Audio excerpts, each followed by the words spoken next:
জাহাঙ্গীরনগর বিশ্ববিদ্যালয় কেন্দ্রীয় শিক্ষার্থী সংসদ জাকসু নির্বাচনে নির্বাচিতদের অভিনন্দন জানিয়েছে জামাতে ইসলামের আমির ডক্টর শফিকুর রহমান। তিনি বলেন, শেষ পর্যন্ত জাহাঙ্গীরনগর বিশ্ববিদ্যালয়ে ছাত্র সংঘ নির্বাচনের সামগ্রিক কার্যক্রম সমাপ্ত হলো। নির্বাচনে প্রতিদ্বন্দ্বী সব অংশীজনকে জানাই অভিনন্দন। বিশেষভাবে যারা সর্বোচ্চ ভোট পেয়ে বিভিন্ন পদে নির্বাচিত হয়েছেন তাদের সবাইকে জানাই উষ্ণ অভিনন্দন।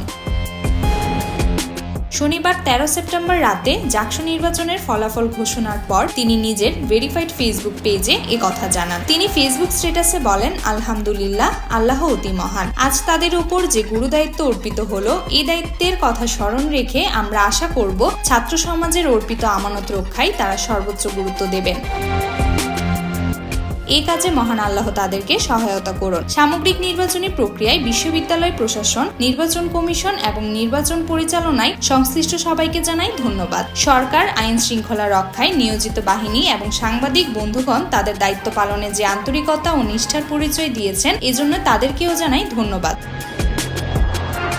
সর্বোপরি জাহাঙ্গীরনগর বিশ্ববিদ্যালয়ের সকল ছাত্রছাত্রীর উজ্জ্বল ভবিষ্যৎ কামনা করছি। নির্বাচিত ছাত্র প্রতিনিধি বিশ্ববিদ্যালয়ের ছাত্রছাত্রী সর্বোপরি জাহাঙ্গীরনগর বিশ্ববিদ্যালয়ের সকল ছাত্রছাত্রীর উজ্জ্বল ভবিষ্যৎ কামনা করছি। নির্বাচিত ছাত্র প্রতিনিধি বিশ্ববিদ্যালয়ের সকল ছাত্রছাত্রী, বিশ্ববিদ্যালয় প্রশাসন ও সম্মানিত শিক্ষক মণ্ডলী মিলে জাহাঙ্গীরনগর বিশ্ববিদ্যালয়কে সমবেত প্রয়াসে কাঙ্ক্ষিত মানে পৌঁছে দেবেন। আমরা তাদের কাছে এই প্রত্যাশা করি।